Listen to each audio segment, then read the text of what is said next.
Love after 60. The one thing men stop doing when it's only lust and not love.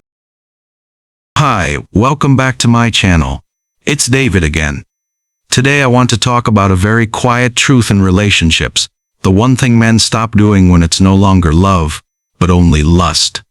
At this stage of life I've come to understand that love rarely ends in drama. Most of the time, it fades in silence. The connection may still be there. Desire may still exist, but little by little you realize that something essential has withdrawn. You are no longer being considered in the same way as before. Many people describe this feeling not as a breakup, but as confusion. Decisions are made without emotional care. Unexplained absences begin to appear more often. Responsibility slowly disappears, even though the relationship continues on the surface. Before we begin, if you want more seasoned perspectives on love, dating, and relationships after 60, please take a moment to like this video and subscribe to the channel. Here we speak honestly about male psychology, emotional maturity, and the lessons many people only learn after they've lived long enough, and to truly understand what changes when love steps back and lust remains. We need to begin with an important distinction. Love and desire are not just emotions, but two very different modes of behavior. Love and lust are two very different modes of operation. Men do not love or desire based on fleeting emotions. We operate through behavior, through inner direction, and through what we choose to invest in when no one is watching. Lust moves quickly, seeking short-term benefit and easy access. It asks, "What do I get right now?" And once that need is satisfied, it rarely looks back. Love is different. Love slows a man down. It forces him to consider alignment, responsibility, and the meaning of continued involvement, and even when it is no longer convenient. What many people miss is this. From the outside, these two states can look very similar. The calls still happen, affection still appears, sometimes desire even feels stronger. But inside a man there is a deep difference. When it is love, his inner compass quietly adjusts, and his decisions begin to include another person's emotional reality. When it is only lust, that adjustment never happens. I once heard someone say, "Love and desire are not just emotions, but two very different modes of behavior." That sentence stayed with me because it names something it took me many years to understand. In love, a man feels the weight of the impact he creates. The issue in lust, he feels only the momentum of movement. The moment many people recognize too late is this. You can be desired but not chosen. You can be very close, yet not carried within someone's inner world. That clarity does not arrive loudly. It simply stays. And it is from here that we can finally see the first and only sign that love has stepped back and given way to lust. The one clear sign that only lust remains. When love steps back, a man does not suddenly become cruel, distant, or openly cold. What changes is quieter than that. He stops considering your emotional reality in his decisions and behavior, not out of malice, not out of anger, but because, somewhere inside him, the emotional bond has slowly withered. When a man is in love, there is always an inner pause before he acts. A small, almost unconscious question appears. How will this affect her? That question doesn't control him, but it guides him. It shapes timing, tone, and choice. When love is gone, that pause disappears. Decisions become more closed. This shift rarely arrives with drama. There is no confrontation, no clear turning point. Conversations continue, presence remains. But something subtle has changed. Messages go unexplained. Emotional repair no longer feels necessary, not because he wants to hurt you, but because he no longer feels responsible for the impact of his behavior. The emotional moment many people struggle with most is this. Nothing seems clearly wrong, yet everything feels misaligned. You feel distance without separation. You feel lonely, even though you haven't been left. And over time you begin carrying an emotional weight that no longer belongs to you. This is not rejection. The issue, and once you can see that withdrawal clearly, the next question is no longer why, but how it shows up in everyday behavior. Behavioral signs of emotional disengagement. This does not show up as him stopping messages or disappearing completely. On the contrary, the surface of the relationship may still look fine. But when a man has withdrawn emotionally, he no longer corrects himself when he hurts you. Careless words may appear, yet there is no effort to return and soothe the damage. Your emotions are left hanging, no longer treated as a priority. After conflict, he no longer initiates repair, not out of pride, but because the need for connection is no longer strong enough to pull him back. Silence replaces dialogue. Distance is left untouched. As if it doesn't need to be closed, he arrives when it's convenient and leaves when it suits him without feeling the need to close the emotional gaps he creates. No warning, no clarification, just quiet disappearances, treated as something normal over time.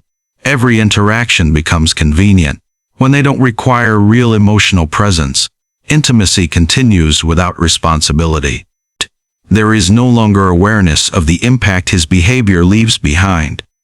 And it is within this convenience that you begin to face a difficult truth. The relationship still exists, but the emotional bond is no longer there.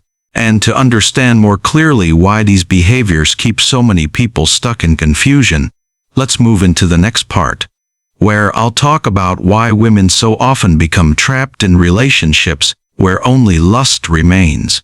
Why women so often become stuck in this state. At my age, I've witnessed many relationships that didn't collapse, but slowly withered.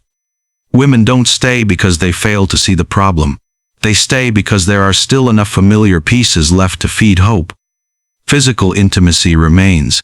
The man still comes back, still shows up just enough to keep the relationship from falling apart completely, and that creates the feeling that love may simply be asleep rather than truly gone.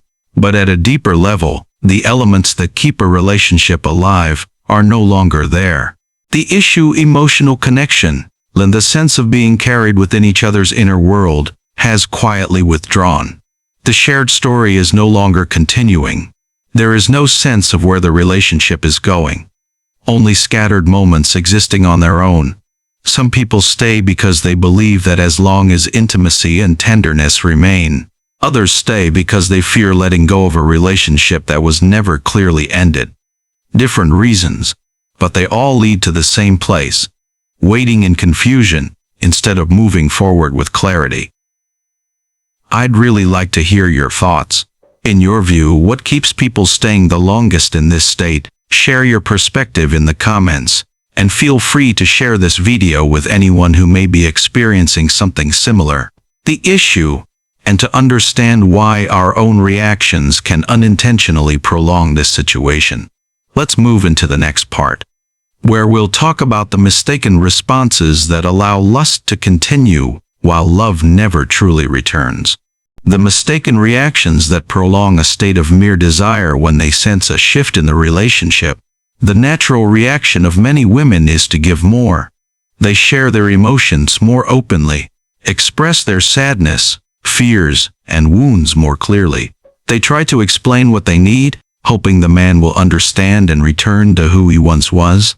On the surface, this looks like emotional maturity, but on a deeper level it often creates a painful paradox. When a man has already withdrawn from the emotional bond, opening up more does not bring him back. It simply allows him to continue receiving without having to reinvest. He keeps the intimacy, he is listened to. He still benefits from emotional connection, without carrying the responsibility of nurturing the relationship. Desire is satisfied, while love no longer has a reason to return. Not because women love poorly, but because they love according to the logic of love, while the man at that moment is already operating according to the logic of desire. Two different modes, two different rhythms, and when one continues to give, while the other has withdrawn, the imbalance only deepens. The key moment is not when one speaks more but when one stops. Not to punish but to see clearly, because true love does not need to be convinced by tears or explanations. If it still exists, it knows how to return on its own.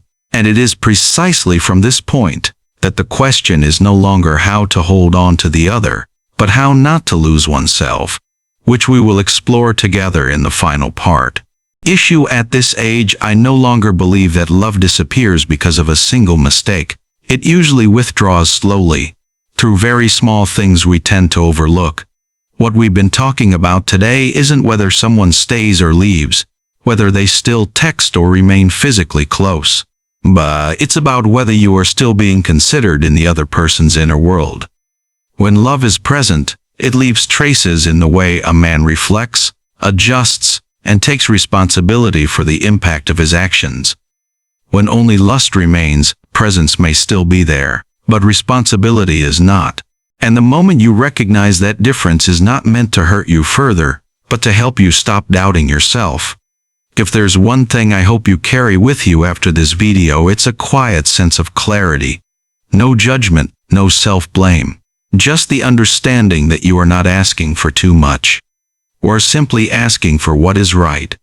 If you found these reflections meaningful, gently like this video, and subscribe to the channel.